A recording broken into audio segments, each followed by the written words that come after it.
Last class में अपन ने financial accounting का जो चैप्टर सब्जेक्ट मैटर है, इसका मैंने इंट्रोडक्शन क्लास रखा था, जिसके अंदर मैंने आपको पूरे सिलेबस के बारे में बातचीत करी थी, एग्जाम के पेपर पैटर्न के बारे में और कवरेज के बारे में बातचीत करी थी। अब आज की क्लास से अपन कोई ना कोई टॉपिक पढ़ना शुरू करेंगे और अकाउंटिंग को शुरू करते हैं। देखिएगा, मैं सबसे पहले उन चैप्टर्स को स्टार्ट करूंगा जो आपके बीकॉम के सेमेस्टर 1 एग्जाम से रिलेवेंट होंगे। तो सबसे पहले अपन उन चैप्टर्स को पढ़ेंगे। देखिए, आपके बीकॉम के सेमेस्टर एग्जाम की अगर बात करें तो उसमें कॉर्पोरेट और फाइनेंशियल अकाउंटिंग का पार्ट है। कॉर्पोरेट अकाउंटिंग का पार्ट जो है वो कंपनी अकाउंट से रिलेटेड है, जो कि issue of share, issue of debenture, redemption of debenture, redemption of preference shares के बारे में बात करता है, underwriting of shares and debenture, इस तरीके के चैप्टर्स हैं। और फाइनेंशियल अकाउंटिंग में बात करते हैं तो इसमें एक चैप्टर आपके पास है इंश्योरेंस क्लेम का, एक चैप्टर है हायर परचेज का, इसके अलावा कुछ अलग चैप्टर्स और हैं, वो छोटे छोटे चैप्टर्स हैं। तो बड़े चैप्टर्स के अंदर जो अपने कवर किए जाएंगे उसमें दो इंपॉर्टेंट चैप्टर हैं, इंश्योरेंस क्लेम और हायर परचेज। अगर आपके सेमेस्टर एग्जाम में इसके अलावा और कुछ आ रहा हो तो आप मुझे बता देना, उसको अपन कवर करेंगे। तो सबसे पहले मैं आज की क्लास में जो आपका चैप्टर स्टार्ट कर रहा हूं वो करूंगा इंश्योरेंस क्लेम का।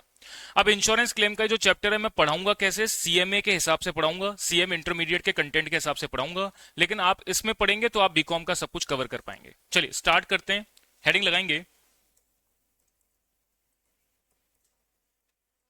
Insurance claim. हाँ जी, सुनेगा मेरी बात को अब ध्यान से, भाई बातें नहीं होनी चाहिए अब क्लास में बिल्कुल भी। देखिए, इंश्योरेंस क्लेम चैप्टर के अंदर सबसे पहले इंट्रोडक्शन की बात करते हैं। इंश्योरेंस क्लेम से आप क्या समझते हैं कि कोई ना कोई प्रकार की इंश्योरेंस पॉलिसी इस पर्टिकुलर चैप्टर में आपको पढ़ाई जाएगी और कोई भी प्रकार के नुकसान का क्लेम आप इंश्योरेंस कंपनी से कैसे मांगते हैं उसका प्रोसेस बताया जाएगा। हम अपनी लाइफ में बहुत टाइप की इंश्योरेंस पॉलिसीज देखते हैं, जैसे लाइफ इंश्योरेंस हो गया, हेल्थ इंश्योरेंस हो गया, इसके अलावा गुड्स का इंश्योरेंस हो गया, बिजनेस इंश्योरेंस हो गया, बहुत टाइप की अलग अलग इंश्योरेंस पॉलिसीज हम अपनी लाइफ में देखते हैं। लेकिन यहां पर जो आप इंश्योरेंस पॉलिसी पढ़ेंगे वो होगी रिलेटेड टू बिजनेस। और बिजनेस से रिलेटेड जो है वो बेसिकली दो टाइप की पॉलिसी एक बिजनेसमैन कराता है। इसमें दो टाइप की पॉलिसी कौन कौन सी होती है, एक होती है रिलेटेड टू स्टॉक और एक होती है रिलेटेड टू प्रॉफिट। पहले एक बार इंट्रोडक्शन के तौर पे मैं सारी बातें आपको समझा रहा हूं, फिर अपन इसको लिखना स्टार्ट करेंगे और समझना स्टार्ट करेंगे इसका अकाउंटिंग पार्ट कैसे किया जाएगा। देखिए, मैंने बात करी साहब, बिजनेसमैन जो है अपने बिजनेस के अंदर दो टाइप की इंश्योरेंस पॉलिसी खरीदता है। एक होती है लॉस ऑफ स्टॉक के रिगार्डिंग, जो कि due to fire, due to theft किसी भी वजह से हो सकता है। एक होती है loss of profit policy, profit के नुकसान का क्लेम कैसे मांगते हैं। तो सबसे पहले मैं बात करता हूं स्टॉक पॉलिसी के नुकसान का क्लेम कैसे मांगा जाएगा। स्टॉक का नुकसान का मतलब क्या कि बिजनेस के अंदर कोई आग लगने की वजह से या चोरी हो जाने की वजह से स्टॉक का नुकसान हो गया, उस नुकसान का कैलकुलेशन आप बनाएंगे और इंश्योरेंस कंपनी से क्लेम उसके रूप में मांगेंगे। यह बात तो हो गई स्टॉक पॉलिसी के रिगार्डिंग। दूसरी बातचीत है अपनी प्रॉफिट पॉलिसी के रिगार्डिंग। प्रॉफिट पॉलिसी का मतलब क्या होता है, केवल जनरल ओवरव्यू दे रहा हूं, फिर इसको अपन दूसरे पार्ट में पढ़ेंगे। प्रॉफिट पॉलिसी का मतलब क्या, जैसे मान लीजिए मेरे बिजनेस का फाइनेंशियल ईयर शुरू हुआ 1 अप्रैल किसी पर्टिकुलर ईयर पर और साल के बीच में 1 जुलाई को बिजनेस में आग लग गई, तो आपका बिजनेस उस पर्टिकुलर ईयर में कितने टाइम तक कंटिन्यू चला, तो आप बोलेंगे अप्रैल, मई और जून चला। 1 जुलाई को बिजनेस में आग लग गई। मान लीजिए जिस दिन बिजनेस में आग लगती है, क्या अगले दिन से ही उसी प्रॉपर प्लेस ऑफ प्रमाइसेस पर आप व्यापार कर सकते हैं? इसका आंसर नो। मींस आप अगर किसी पर्टिकुलर डे को बिजनेस में आग लगती है तो बिजनेस का एक रिवाइवल पीरियड होता है, जिस पर्टिकुलर पीरियड के लिए बिजनेस डिसलोकेट हो जाता है और उस पीरियड के लिए बिजनेस जो है वो आराम से रन नहीं कर सकता। जैसे मैंने बात करी कि साहब 1 जुलाई को बिजनेस में आग लगी और बिजनेस का इंटरप्शन पीरियड है आपका 3 महीना, यानी जुलाई, अगस्त और सितंबर। इस 3 महीने के लिए बिजनेस इंटरप्ट रहेगा, मतलब व्यापार नहीं कर पाओगे। तो अब प्रॉफिट पॉलिसी के अंदर क्या पढ़ना होगा कि जिस 3 महीने के लिए व्यापार आप कर सकते थे उस प्लेस पर और नहीं कर पाए, उसकी वजह से जो उस पर्टिकुलर पीरियड पे सेल करते वो भी नहीं कर पाए और उस सेल पर कोई प्रॉफिट कमाते तो वो प्रॉफिट भी नहीं कमा पाए। तो इंश्योरेंस कंपनी यहां पर क्या कहती है कि जिस पर्टिकुलर पीरियड के लिए आपका बिजनेस डिसलोकेट रहा है, उसके अंदर जो सेल आप कर सकते थे और नहीं कर पाए हैं, उस पर जो प्रॉफिट कमा सकते थे और नहीं कमा पाए हैं, उस प्रॉफिट का नुकसान भी मैं एज अ क्लेम दूंगी। अब ये चैप्टर मैं 2 पार्ट में आपको पढ़ाऊंगा। पहले लॉस ऑफ स्टॉक पॉलिसी के तहत क्लेम की कैलकुलेशन कैसे मांगी जाएगी, दूसरे पार्ट में प्रॉफिट के नुकसान की कैलकुलेशन कैसे मांगी जाएगी। तो जब मैं प्रॉफिट के नुकसान के क्लेम के बारे में बात करूंगा तो डिटेल बात अपन इस चीज पे करेंगे। सबसे पहले मैं बात करूंगा स्टॉक पॉलिसी के रिगार्डिंग। अब मेरे साथ साथ आप लिखना स्टार्ट करेंगे क्या बातें मैं कर रहा हूं। देखिएगा, लिखेंगे A business entity may have two types of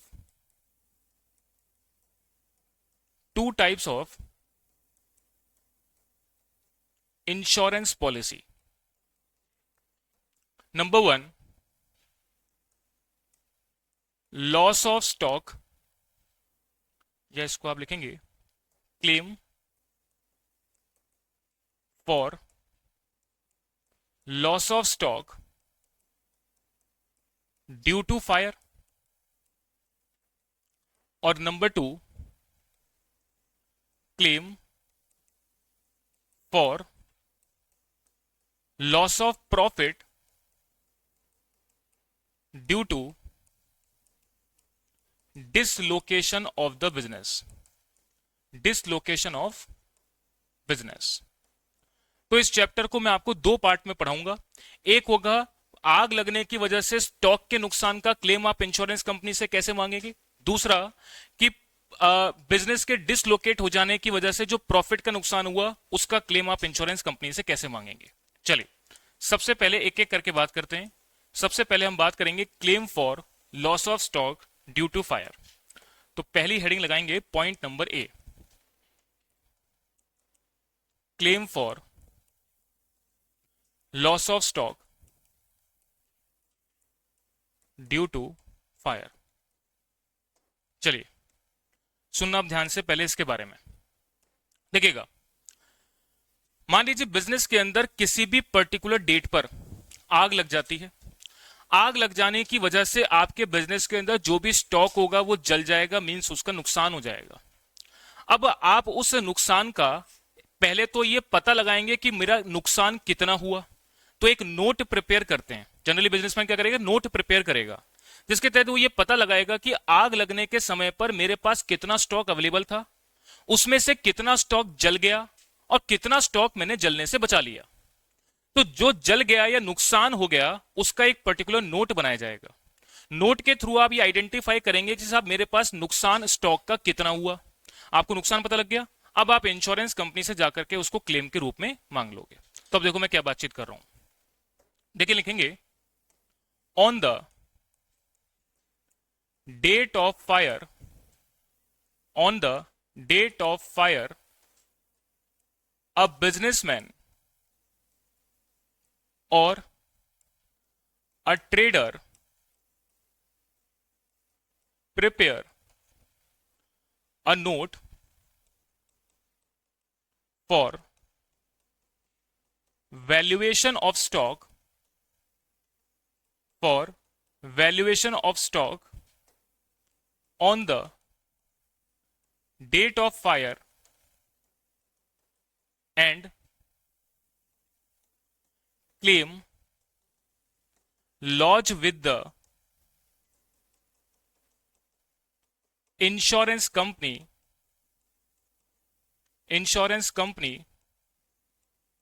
for loss of stock। आगे लिखेंगे how to calculate, how to calculate amount of loss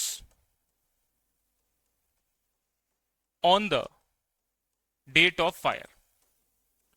तो मैंने बात करी कि साहब जिस भी पर्टिकुलर डे पर बिजनेस के अंदर नुकसान होता है आग लगने की वजह से, उस पर्टिकुलर डे पर बिजनेसमैन एक नोट प्रिपेयर करता है जिसके थ्रू ये एस्टिमेट करता है कि मेरा नुकसान कितना हुआ है और वो नुकसान इंश्योरेंस कंपनी से क्लेम के रूप में मांगता है। अब सवाल ये पैदा होता है साहब ये नुकसान का कैलकुलेशन बनाया कैसे जाएगा। तो आप लिखेंगे इसके नीचे valuation of stock on the date of fire, on the date of fire as follows. चलिए यहां पे लिखेंगे नीचे there are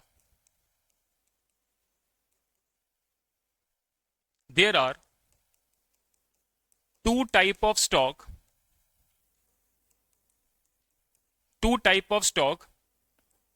on the date of fire, on the date of fire.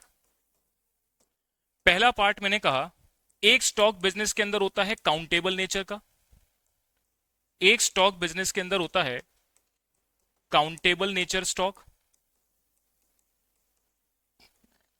और दूसरा होता है non countable nature stock. Non countable nature stock, समझना ध्यान से मैंने क्या बात कही।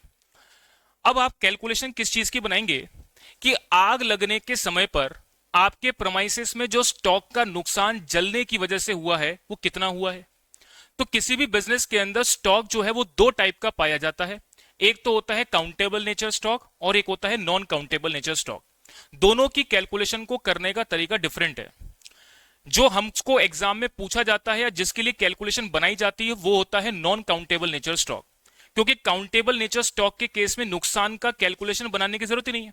जैसे फॉर एग्जांपल मैंने बोला साहब एक कार बनाने वाली कंपनी है, उसके स्टॉक में 50 कारें खड़ी हैं, जिसमें आग लगने की वजह से 20 कारों का नुकसान हो गया। तो इजीली आइडेंटिफाई कर सकते हैं कि साहब 50 स्टॉक में कारें खड़ी थी, जिसमें से 20 कारें जल गई, 30 कार आपके पास बच गई। जो बच गई उनकी वैल्यू आप अपने रिकॉर्ड से जज करोगे और अकॉर्डिंगली आप इंश्योरेंस कंपनी से क्लेम के रूप में मांग लोगे। तो काउंटेबल नेचर स्टॉक के केस में कोई भी नोट बनाने की आवश्यकता नहीं पड़ती या कोई भी कैलकुलेशन बनाने की आवश्यकता नहीं पड़ती। समस्या कहां है? समस्या है नॉन काउंटेबल नेचर स्टॉक के केस में। अगर आपका स्टॉक काउंटेबल नेचर का नहीं है, मींस मान लीजिए कपड़ों की दुकान है या और भी कोई पर्टिकुलर बिजनेस है जिसके अंदर स्टॉक काउंट नहीं किया जा सकता, तो ऐसे केस में आप कैसे आइडेंटिफाई करोगे कि on the date of fire पे कितना नुकसान हुआ है? उसके लिए आप नोट प्रिपेयर करते हैं। तो देखिए एक एक करके बात करते हैं। सबसे पहले आप हेडिंग लगाएंगे काउंटेबल नेचर स्टॉक। सबसे पहले बात करते हैं काउंटेबल नेचर स्टॉक। चलिए इसमें लिखेंगे if stock is countable nature, countable nature, then value taken from the records about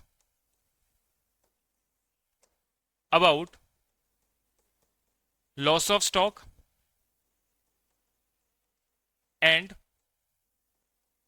claim lodge with the insurance company, with the insurance company। क्या बात बोली मैंने? अगर स्टॉक आपका काउंटेबल नेचर का है तो ऐसे केस में जितने भी स्टॉक का नुकसान हुआ है उसको आप अपने रिकॉर्ड से आइडेंटिफाई करोगे। साहब एक कार कितने रुपए की थी, इसके हिसाब से मेरी 20 कारें जल गई तो उनकी टोटल वैल्यू क्या है, और वो आप इंश्योरेंस कंपनी से क्लेम के रूप में मांग लोगे। समस्या कहां है? जब नॉन काउंटेबल नेचर का स्टॉक है। चलिए इसके लिखेंगे point number B, non countable nature stock.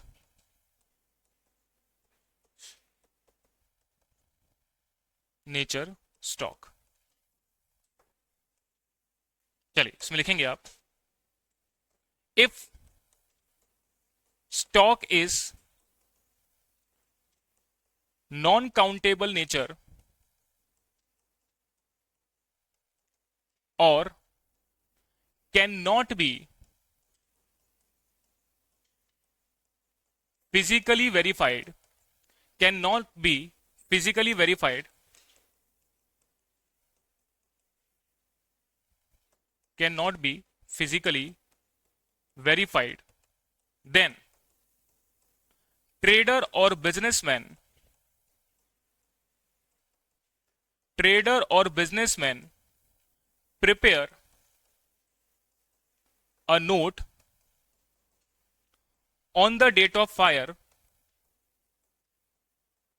on the date of fire, and find stock available on estimation basis। On estimation basis. आगे लिखेंगे for this purpose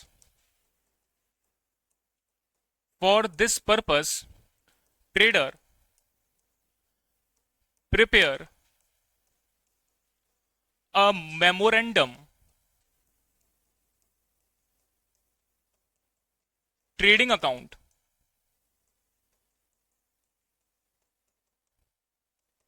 to identify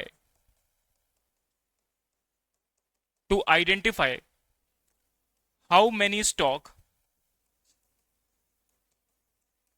available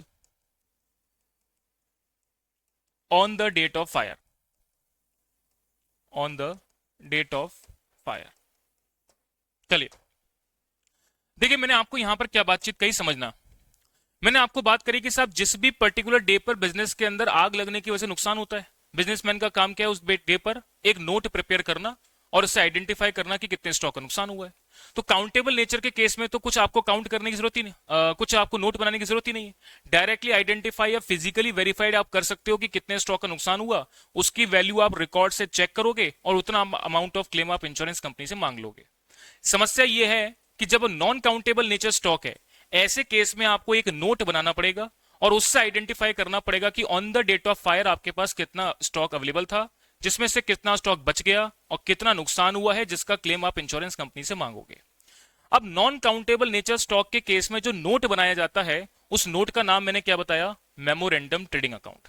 अब देखेंगे memorandum trading account को बनाया कैसे जाता है, तो लिखेंगे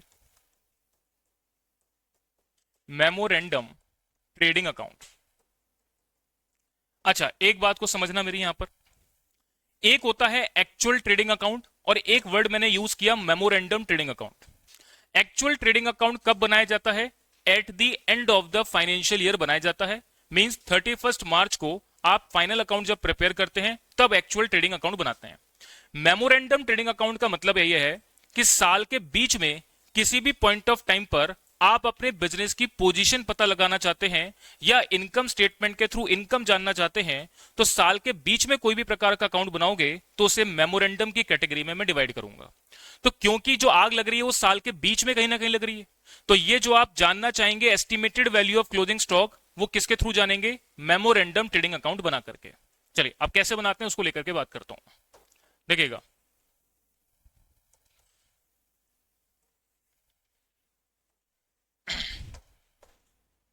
लिखेंगे इसमें पर्टिकुलर्स अमाउंट, पर्टिकुलर्स अमाउंट। हाँ जी भाई, बातें नहीं होनी चाहिए। चलिए अब बात करते हैं, सुनना ध्यान से। मैं अपने एग्जाम्पल में बात करता हूं कि साहब अपना फाइनेंशियल ईयर आपका 1 अप्रैल को शुरू होता है, साल के बीच में 1 जुलाई को बिजनेस में आग लगती है। मींस आपका उस फाइनेंशियल ईयर में कितने टाइम तक बिजनेस कंटिन्यू चला, तो आप बोलेंगे अप्रैल, मई और जून कंटिन्यू चला। मुझे यह पता लगाना है कि 1 जुलाई को कितने स्टॉक का नुकसान हुआ है जिसका क्लेम मैं इंश्योरेंस कंपनी से मांगूंगा। तो ये मैं जो नोट बनाऊंगा, ये मेमोरेंडम ट्रेडिंग अकाउंट बनाऊंगा, कब बनाऊंगा, 1 जुलाई के दिन बनाऊंगा। अब 1 जुलाई को मैं कैसे सोच रहा हूं इसकी बात समझना। मैं बोल रहा हूं कि साहब साल के शुरुआत में मेरे पास कितना ओपनिंग स्टॉक था, जो कि आपको रिकॉर्ड से पता लग जाएगा कि 1 अप्रैल को जब फाइनेंशियल ईयर शुरू हुआ था तो मेरे पास ओपनिंग स्टॉक कितना था। ड्यूरिंग द पीरियड मैंने टोटल परचेज कितनी करी, और ये परचेज आपको कब तक की लेनी है, up to the date of fire. Means आग लगने तक की डेट तक कितनी आपने परचेज करी, ये परचेज आपको पकड़नी है। इसके अलावा ड्यूरिंग द पीरियड आपने टोटल सेल्स कितनी करी और कब तक के पीरियड की लेनी है, up to the date of fire तक की आपको सेल लेनी है। इसके अलावा कोई भी प्रकार के डायरेक्ट एक्सपेंसेस, कोई भी प्रकार के डायरेक्ट एक्सपेंसेस, वो सभी खर्चे जो कि up to the date of fire तक किए गए हैं, up to the date of fire तक के किए गए हैं, वो आपको यहां पर लेने हैं। अच्छा, इसके बाद आगे समझना, एक फलाना जीपी रेट आपको क्वेश्चन में गिवन होगी। अब जीपी रेट क्या होती है उसके बारे में जस्ट इसके बाद में डिस्कशन करूंगा कि वो जीपी रेट से मतलब क्या है। कुल मिला के मैंने क्या बात कही कि एक ग्रॉस प्रॉफिट रेट आपको क्वेश्चन में गिवन होगी, हर बात के पीछे लॉजिक होगा, सब बताऊंगा आपको मैं। ये ग्रॉस प्रॉफिट की रेट मान लो सवाल में गिवन है, तो गिवन है तो आप क्या करेंगे, सेल से जीपी रेट को मल्टीप्लाई करके ग्रॉस प्रॉफिट निकाल लेंगे। तो मैंने क्या बोला, सेल को मल्टीप्लाई अगर आप जीपी रेट से करेंगे तो ग्रॉस प्रॉफिट मिल जाएगा। और बैलेंसिंग फिगर से आप निकाल लेंगे कि आग लगने के समय पर कितना क्लोजिंग स्टॉक, जिसको मैं यहां पर नाम दूंगा estimated value of closing stock, और इसकी इंफॉर्मेशन निकाली जाएगी ऑलवेज बैलेंसिंग फिगर से। चलिए पहले एक बार आप ये अकाउंट बनाएं, फिर इसके बारे में और बातचीत करते हैं। चलिए ये एक बार अकाउंट बना लेंगे आप।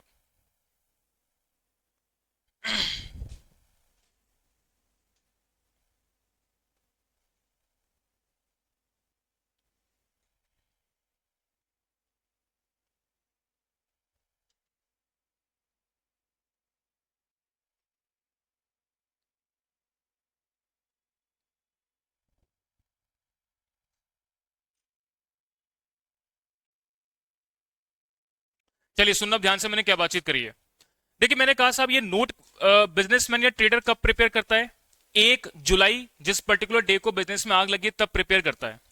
तब वो क्या चेक करेगा कि साहब ओपनिंग स्टॉक जब साल शुरू हुआ था मेरे पास कितना है, आग कब लग रही है, मेरे इस केस के अंदर एग्जाम्पल में 1 जुलाई को, तो उस फाइनेंशियल ईयर के अंदर काम कितने महीने हुआ, अप्रैल मई जून, 3 महीना काम हुआ।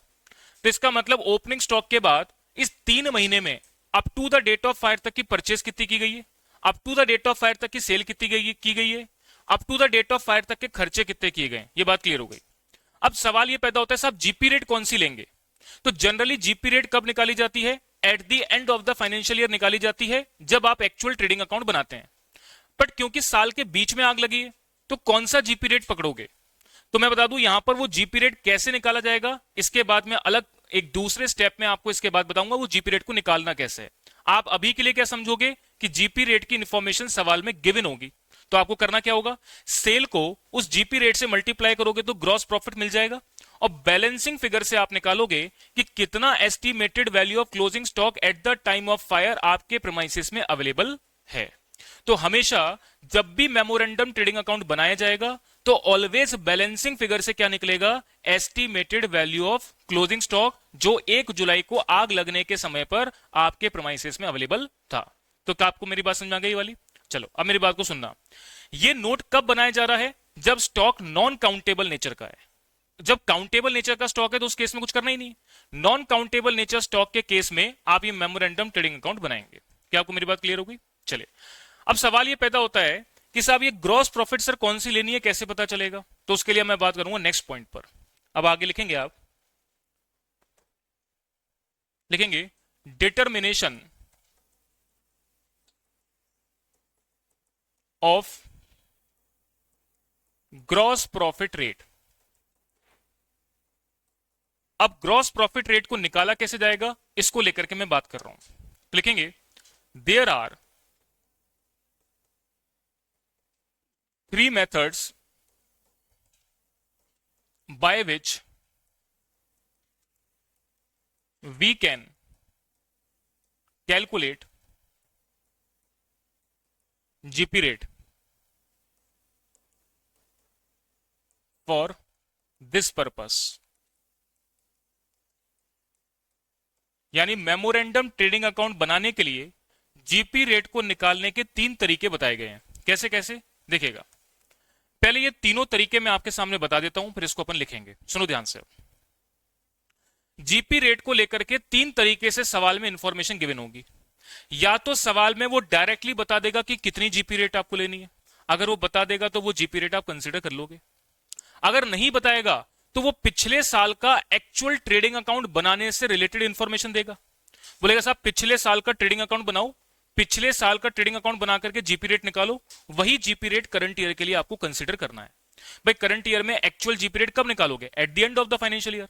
बट क्योंकि साल के बीच में आग लग गई है, क्योंकि साल के बीच में मेमोरेंडम ट्रेडिंग अकाउंट बना रहे हो, तो जीपी रेट कैसे पता लगेगी।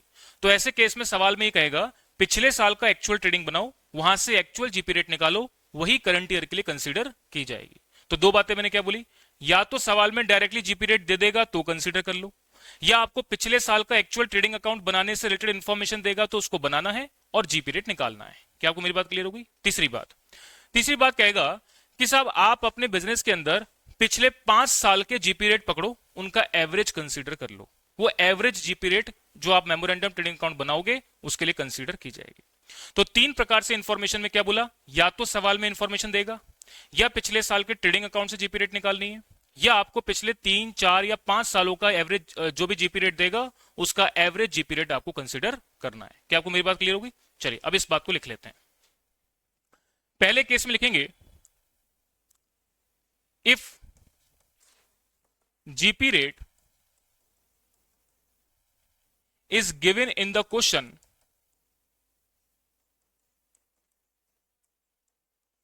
then it will be considered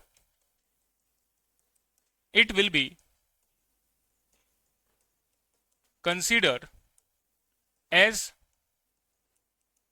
actual GP rate for memorandum trading account.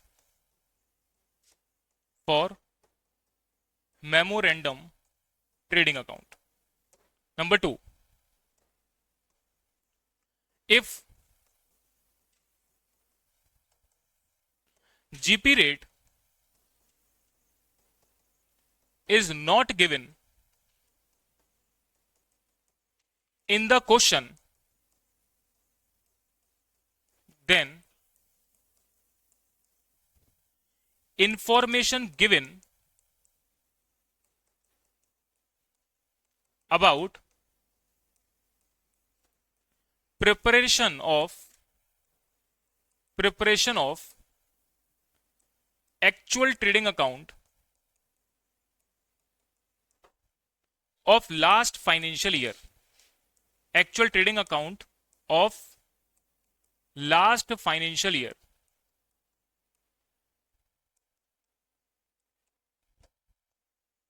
and we prepare trading account and find GP rate and find gross profit rate. अब जब आप पिछले साल का एक्चुअल ट्रेडिंग अकाउंट बनाओगे तो पिछले साल के एक्चुअल ट्रेडिंग अकाउंट से जीपी रेट निकालोगे कैसे? तो यह बात आपको पता है कि ग्रॉस प्रॉफिट रेट को निकालने का तरीका है ग्रॉस प्रॉफिट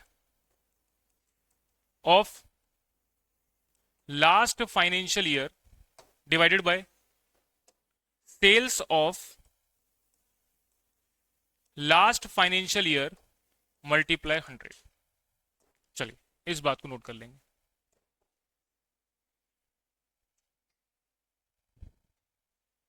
इसके अलावा तीसरा केस मैंने क्या बताया, पिछले 3 साल 4 साल 5 साल किसी भी जीपी रेट की इंफॉर्मेशन दे सकता है, उनका आपको एवरेज कंसीडर करना है। चलिए number 3, if information about more than if information about two or more than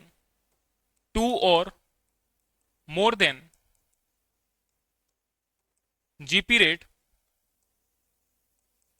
is given, then average GP rate, then we consider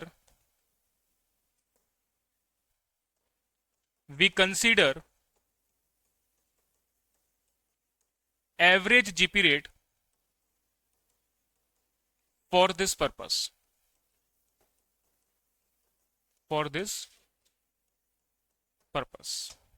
चलिए इस बात को नोट कर लेंगे।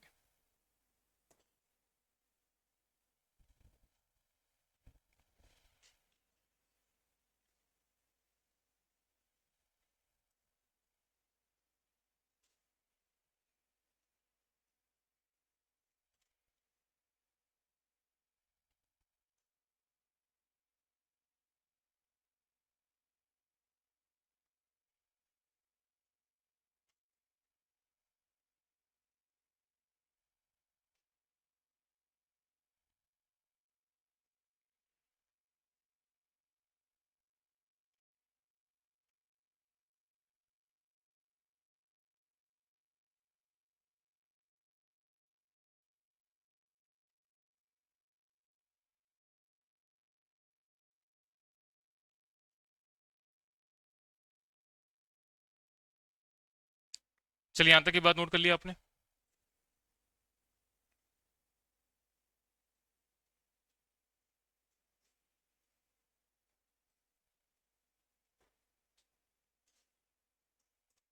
हाँ जी।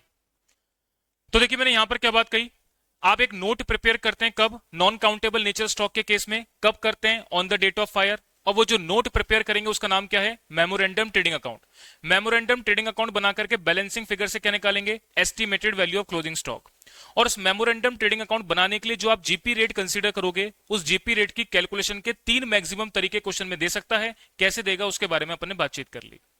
अब आपने इस नोट को बना करके ये निकाल लिया कि 1 जुलाई को कितना estimated value of closing stock आग लगने के समय पर आपके प्रेमाइसेस में अवेलेबल था।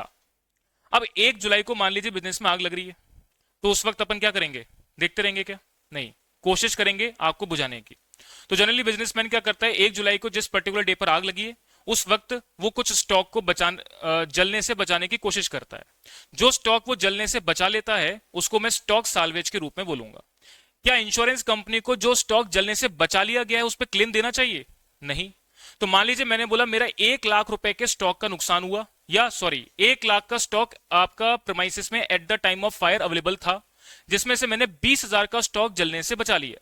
तो मेरा नुकसान कितना हुआ, 80,000 के स्टॉक का। वही इंश्योरेंस कंपनी आपको क्लेम के रूप में देगी। तो अब नेक्स्ट कैलकुलेशन आप बनाएंगे इसके बाद, calculation of loss of stock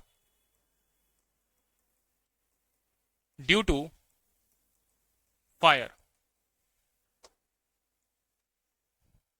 इसके लिए आप एक स्टेटमेंट बनाएंगे, पर्टिकुलर्स अमाउंट, लिखेंगे एस्टिमेटेड वैल्यू ऑफ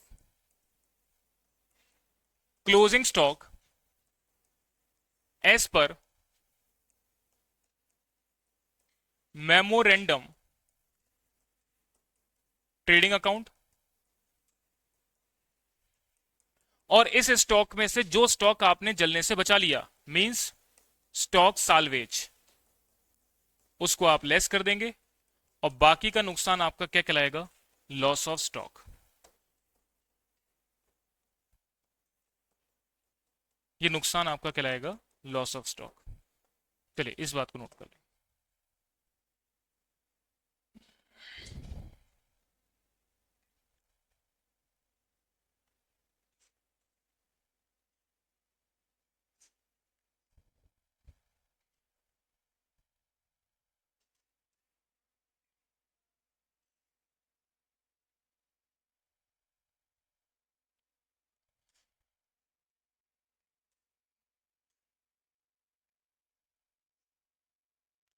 चलिए देखें, बहुत ही सिंपल सी बात मैंने क्या कही कि जो आपने नोट प्रिपेयर किया उससे आपने estimated value of closing stock निकाला, आग लगने के समय पर कितना था, उसमें से जो स्टॉक आपने जलने से बचा लिया वो माइनस कर दोगे तो बाकी का नुकसान आपका क्या कहलाएगा, लॉस ऑफ स्टॉक कहलाएगा। मींस इस स्टॉक का आपका नुकसान माना जाएगा।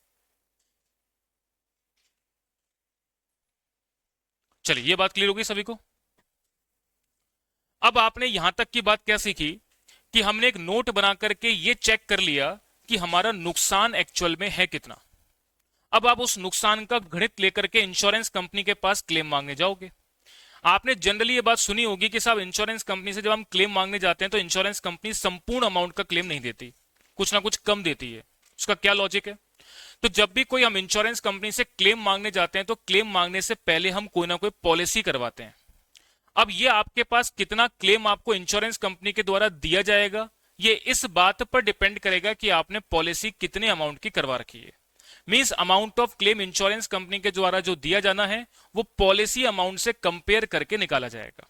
तो अब आखिरी एक स्टेप की मैं बातचीत कर रहा हूं जिसके थ्रू हम ये कैलकुलेट करेंगे कि कितना amount of claim insurance company आपको देगी। चलिए नेक्स्ट कैलकुलेशन लिखेंगे आप। हाँ जी लिखेंगे, कैलकुलेशन ऑफ, हाँ जी भाई बातें नहीं करनी है, calculation of amount of claim. हाँ जी इसमें लिखेंगे आप there are two situation arise.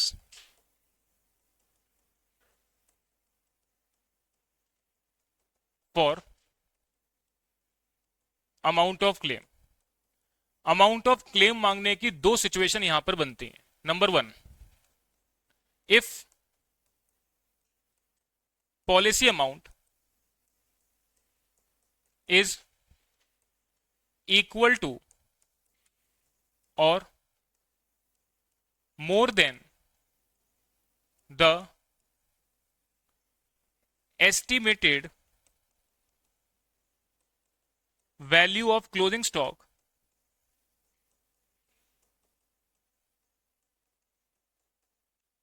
as per memorandum trading account, then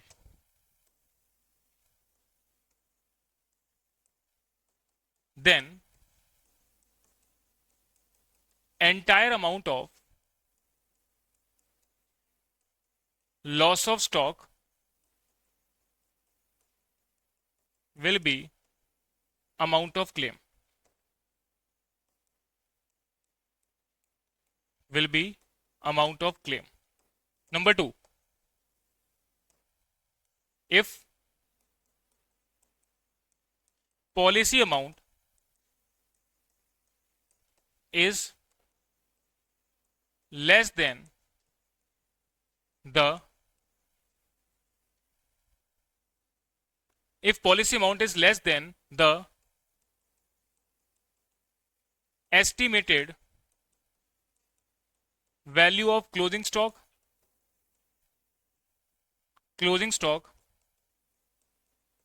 as per memorandum trading account, then average clause will be applicable. सब बात मैं आपको समझाऊंगा, पहले नोट करेंगे. Average clause will be applicable. So amount of claim कैसे मिलेगा?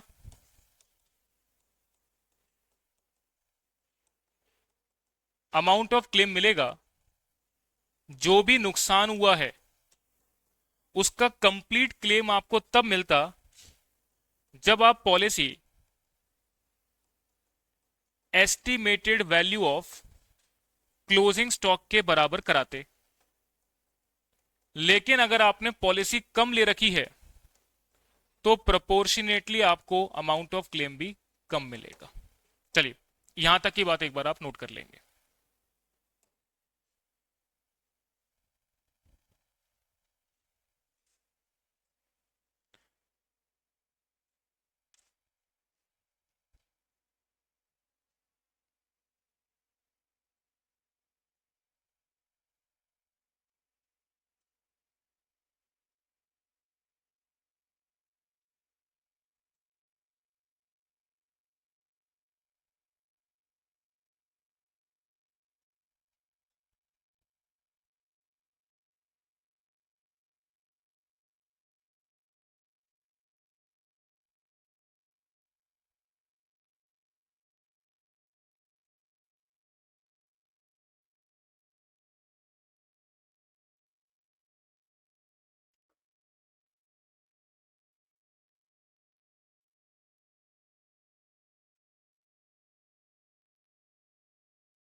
हाँ जी, यहां तक की बात नोट हो गई. अब मैंने ये क्या बात बोली है एक बार मैं आपको समझा रहा हूं, बट ये जब प्रैक्टिकल क्वेश्चन करेंगे तब वहां से ये कंसेप्चुअली क्लैरिटी आएगी. सुनो ध्यान से, मैंने क्या बात बोली. देखिए, आपने जो मेमोरेंडम ट्रेडिंग अकाउंट बनाया उसमें आपने बैलेंसिंग फिगर से estimated value of closing stock निकाला. तो इंश्योरेंस कंपनी कहती है कि साहब आपको जो पॉलिसी करानी चाहिए वो उस estimated value of closing stock के बराबर. तो estimated value of closing stock कहां से निकाला था? मेमोरेंडम ट्रेडिंग अकाउंट बना करके. तो जो आपने estimated value of closing stock निकाला है, अगर आपने पॉलिसी उसके बराबर या उससे ज्यादा ले रखी है तो जितना भी नुकसान आपका लॉस ऑफ स्टॉक के रूप में हुआ है वो पूरा अमाउंट ऑफ क्लेम के रूप में मिल जाएगा.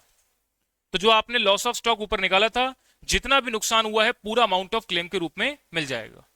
लेकिन अगर आपने पॉलिसी मेमोरेंडम ट्रेडिंग अकाउंट बना करके जो estimated value of closing stock निकाला था बैलेंसिंग फिगर से, अगर आपने पॉलिसी उससे कम की ले रखी है तो प्रोपोर्शनेटली क्लेम कम मिलेगा।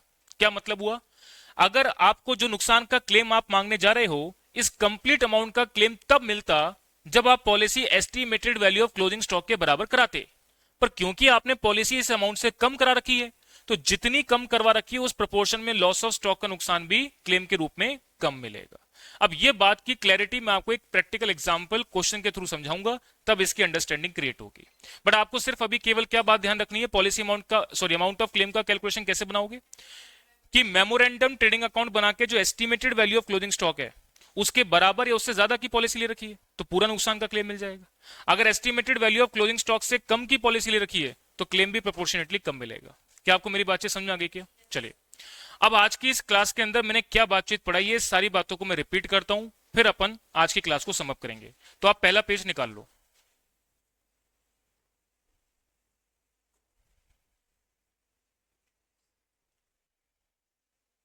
जो भी मैं वर्किंग आपको नोट कराऊंगा प्रॉपर तरीके से सिस्टमेटिकली नोट करते जाना। चलिए सुनो ध्यान से, मैंने क्या बात करी।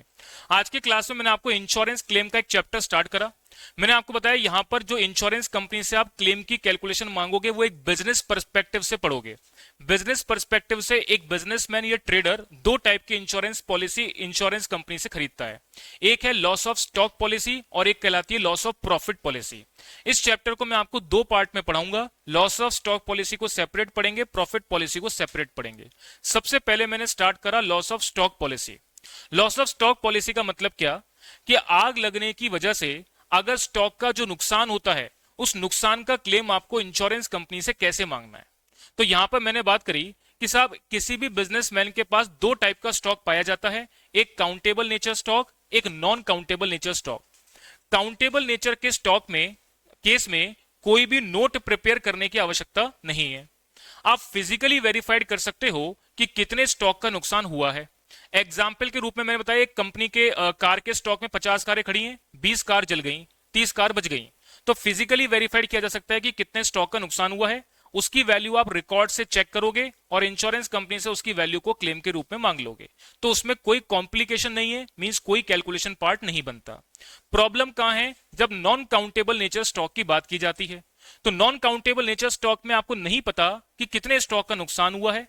इसके लिए बिजनेसमैन या ट्रेडर एक नोट प्रिपेयर करता है। उस नोट के थ्रू वो बैलेंसिंग फिगर से estimated value of closing stock निकालता है कि आग लगने के समय पर मेरे प्रीमाइसेस में कितना स्टॉक अवेलेबल था। तो नॉन काउंटेबल नेचर के स्टॉक के केस में जो नोट प्रिपेयर किया जाएगा उसका नाम क्या है? Memorandum trading account. Memorandum trading account, मान लीजिए मैंने बोला मेरे एग्जाम्पल में 1 जुलाई को बिजनेस में आग लगी, तो व्यापार उस पर्टिकुलर ईयर में कितने महीने हुआ है? 3, अप्रैल मई जून। तो जब मेमोरेंडम ट्रेडिंग अकाउंट बनाओगे तो ओपनिंग स्टॉक आपको पता है, up to the date of fire तक की purchase, up to the date of fire तक की sale, up to the date of fire तक के खर्चे आपको पता है। जीपी रेट के लिए मैंने आपको यहां पर क्या बात कही कि या तो क्वेश्चन में गिवन है तो कंसीडर करो, नहीं तो पिछले साल का ट्रेडिंग अकाउंट बनाने से जीपी रेट देगा तो पिछले साल का ट्रेडिंग अकाउंट बनाना है, वहां से जीपी रेट निकालना है, वही कंसीडर करो। या पिछले 3, 4, 5 साल का जीपी रेट देगा तो एवरेज जीपी रेट कंसीडर करो। तो कब जब मेमोरेंडम ट्रेडिंग अकाउंट बना रहे हो तो जीपी रेट की कैलकुलेशन बनानी है, बात क्लियर हो गई। अब सेल को जीपी रेट से मल्टीप्लाई करके ग्रॉस प्रॉफिट निकाल लोगे और बैलेंसिंग फिगर से आप estimated value of closing stock on the date of fire calculate कर लोगे। तो ये नोट बना करके आपको ये पता लग गया कि 1 जुलाई के दिन हमारे प्रीमाइसेस में कितना स्टॉक अवेलेबल था। फिर अगली कैलकुलेशन आप बनाते हैं किस बात की? लॉस ऑफ स्टॉक की कैलकुलेशन। अब मैंने बोला साहब मेरे प्रीमाइसेस में 1 लाख का स्टॉक अवेलेबल था और 1 जुलाई को मैंने 20,000 का स्टॉक जलने से बचा लिया, तो अल्टीमेट नुकसान कितना हुआ? 80,000 के स्टॉक का नुकसान हो गया। तो इस 80,000 के स्टॉक के नुकसान का क्लेम मैं इंश्योरेंस कंपनी से मांगने जाऊंगा। अब सवाल अगला क्या पैदा होता है कि इंश्योरेंस कंपनी मुझे क्लेम देगी कितना? वो देगी कितना वो इस बात पे डिपेंड करता है कि मैंने पॉलिसी कितने की करवा रखी है। तो इस बात को लेकर के मैंने यहां पर दो बातें बताई। अगर आपने पॉलिसी मेमोरेंडम ट्रेडिंग अकाउंट में जो estimated value of closing stock आपने बैलेंसिंग फिगर से निकाला था, अगर पॉलिसी आपने उसके बराबर या उससे ज्यादा ले रखी है तो जितना भी नुकसान आपका लॉस ऑफ स्टॉक के रूप में हुआ है entire amount will be the amount of claim. क्या आपको मेरी बात क्लियर होगी? अगर policy amount memorandum trading account में बैलेंसिंग फिगर से जो estimated value of closing stock आया था, अगर पॉलिसी अमाउंट उससे कम ले रखा है तो प्रोपोर्शनेटली क्लेम भी आपको कम मिलेगा। इस बात की कैलकुलेशन मैं आपको एक क्वेश्चन के माध्यम से समझाऊंगा तो आपको ये बात क्लियर हो जाएगी। तो लॉस ऑफ स्टॉक पॉलिसी के अंतर्गत अमाउंट ऑफ क्लेम की कैलकुलेशन कैसे मांगी जाती है, क्या आपको मेरी बात क्लियर होगी क्या? चलिए, तो आज की इस क्लास में एक बार इतना रखते हैं, अब मिलते हैं नेक्स्ट क्लास में। हाँ भाई, एक बार बातें नहीं, स्टॉक साल्वेज की वैल्यू ऑलवेज क्वेश्चन में गिवन होगी कि स्टॉक आपने जलने से बचाया कितना है। जो स्टॉक आपने जलने से बचाया होगा उसको कभी कैलकुलेट नहीं किया जा सकता, क्योंकि बिजनेस में आग लग रही है, अब फायर ब्रिगेड उसको बुझाने में लगी है, आप स्टॉक को बचाओगे। जो स्टॉक बचाओगे, कितना स्टॉक बचाओगे, वो आइडेंटिफाइड स्टॉक होगा, उसकी वैल्यू हमेशा क्वेश्चन में गिवन होगी, उसकी कोई कैलकुलेशन नहीं बनानी है। तो स्टॉक साल्वेज की वैल्यू ऑलवेज क्वेश्चन में क्या होगी? गिवन होगी। क्लियर होगी बात? चलिए, आज की इस क्लास में इतना रखते हैं, मिलते हैं नेक्स्ट क्लास में। धन्यवाद।